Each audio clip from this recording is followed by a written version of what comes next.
ആ ലിസ്റ്റ് ഒന്നുകൂടി കേക്കട്ടെ. ആ ഡൈനിങ് ടേബിൾ. പൂപ്പരുത്തി മതി, 2000 ഓ നിൽക്കും. പൂപ്പരുത്തി അവിടെ ഈട്ടി തന്നെ വേണം. 25,000. ആ സോഫ സെറ്റ്. ചൂരല് മതി. റെപ്രസെന്റേറ്റീവിന് ഇരിക്കാനില്ല, യമുനയ്ക്കാ.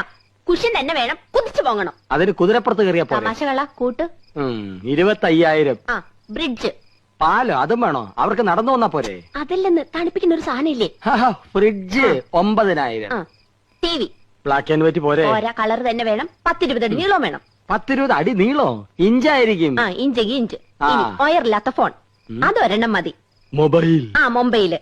ഒയറില്ലാത്തോണ്ട് അതിന് വില കുറവായിരിക്കും. ആ ഇനി അയ്യോ ഇനി മടക്കല്ലേ, ഒടിഞ്ഞു.